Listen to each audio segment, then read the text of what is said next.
Hello everybody, welcome back to my channel. My name is Heather and this is where we talk about all things books. Today is day 13 of Bookmas and we are going to be talking about all of the closed door Christmas romances that I have found.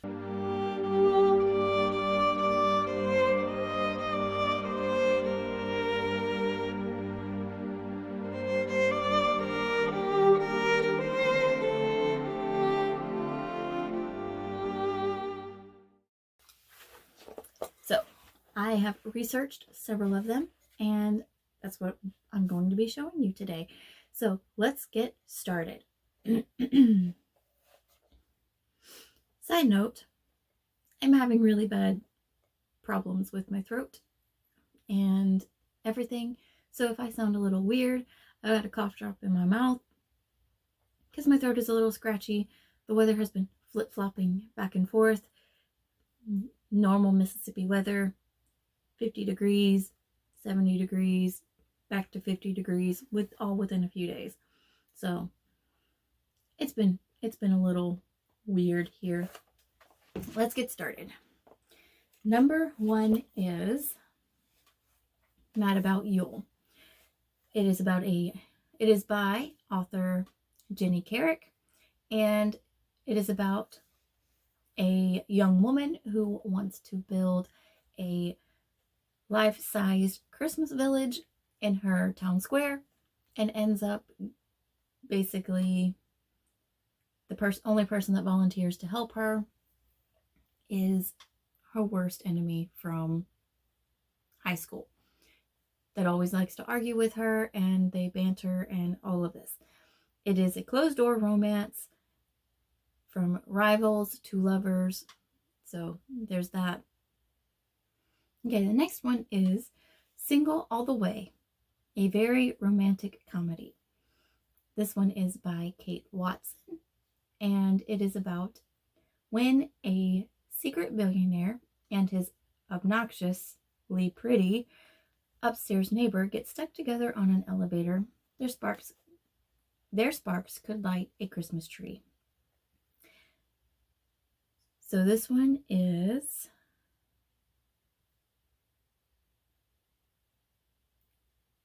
a sweet closed-door romantic comedy in the vein of your favorite festive Hallmark movie, but with more swooning and more banter. So that one, then I actually found Single All the Way through a bookstagrammer called Closed Door Romance, and she's awesome. She has given several closed door romance recommendations on her page that I really do want to read, but I saw this one and so I looked it up and decided I want to read this one because it sounds like it would be great. Then I have the third one, which is Later On We'll Conspire. I found this one when I started researching Faking Christmas to see if I could find books that are similar to that one, since I read that one back in October and enjoyed it. It was closed door, so I decided to research that one, and I found some of these through that.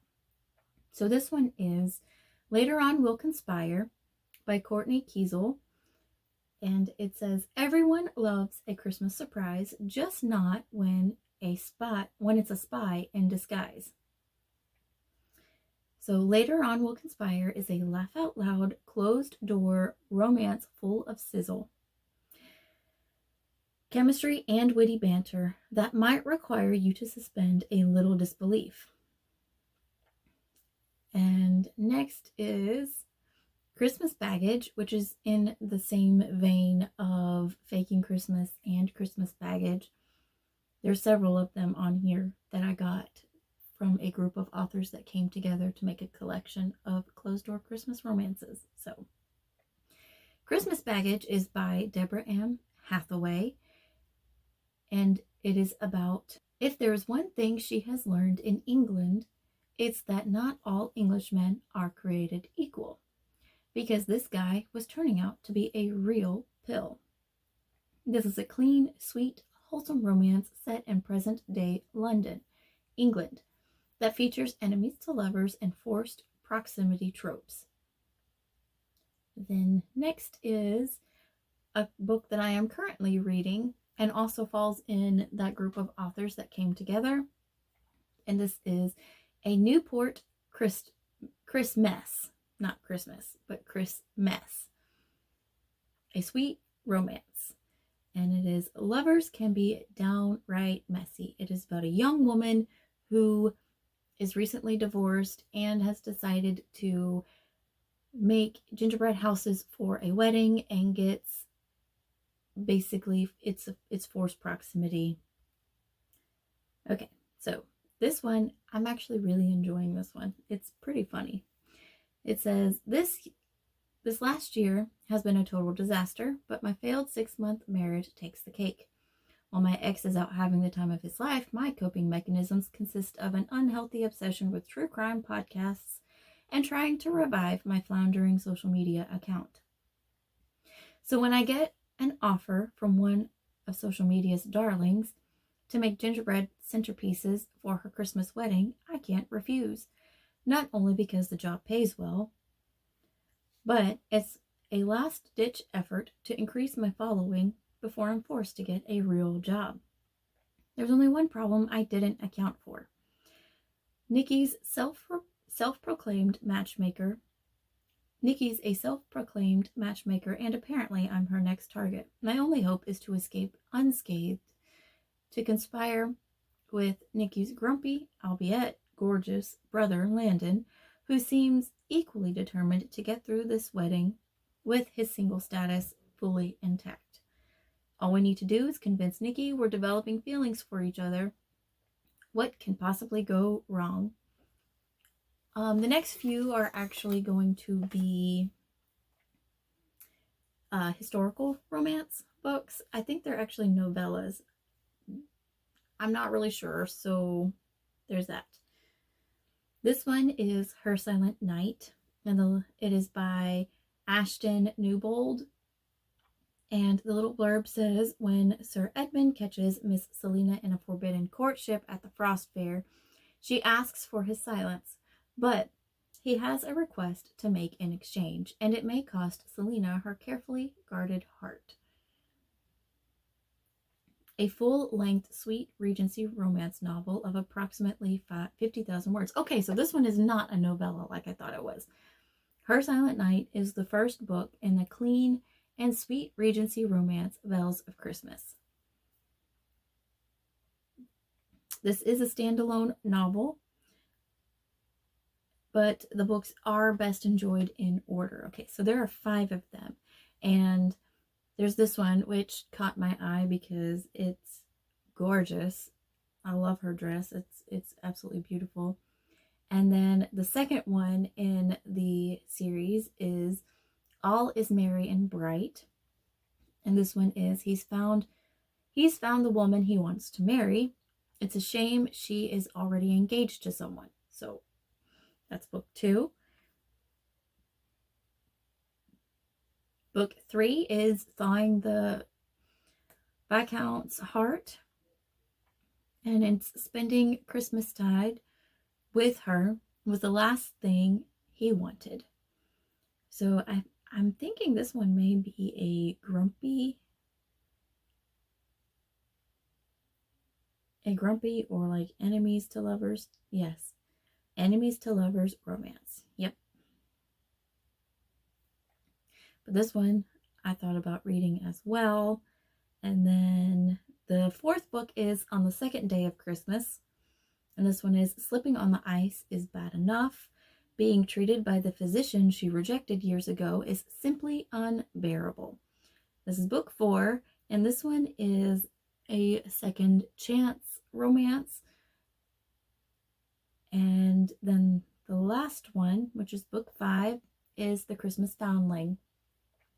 A babe in a manger once saved the world. Can this one save a failing marriage? I think this one is also a second chance. Yes, this one is also a second chance romance.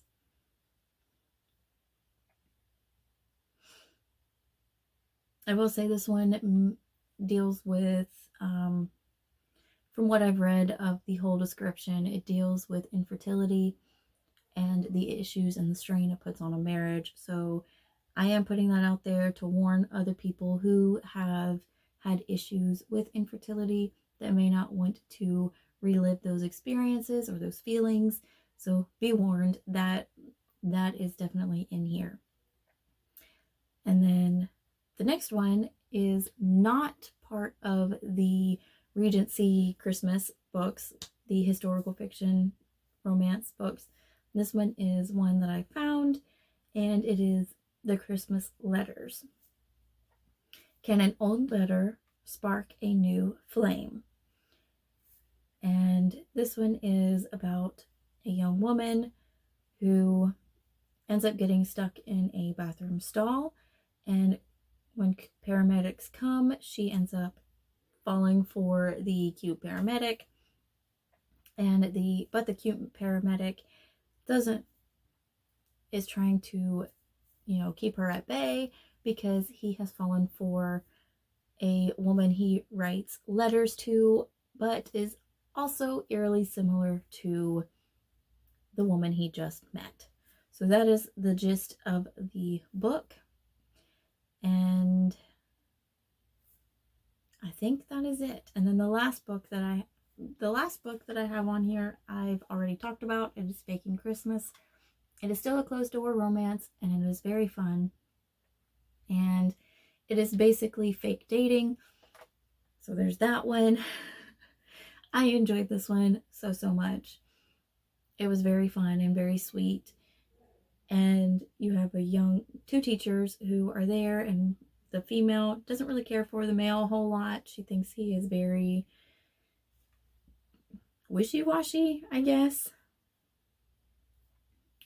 And he annoys her, and so she basically doesn't want to have anything to do with him, ends up going to his family's cabin for the Christmas season with her family, and tells them that she's dating him to keep them from trying to set her up with her ex-boyfriend again.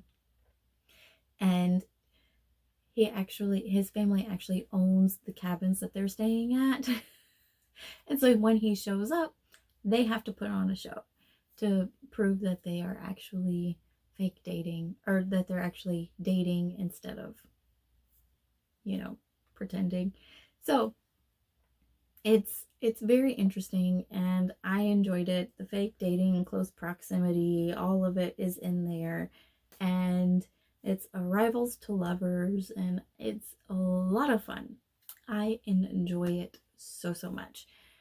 Which, like I said, this one is the one that brought me to the other ones. There's a lot others on the list too that I don't have on here. I just chose the ones that I was interested in. You can go through and look through the list. I will leave a link below to some of these books, if not all of them, depending on if I have enough time to get links up. So that is all that I have for today. I hope you read some of these Christmas romances and enjoy them. And I will see you all tomorrow for day 14. Don't forget to like and subscribe, and I'll see you tomorrow. Bye.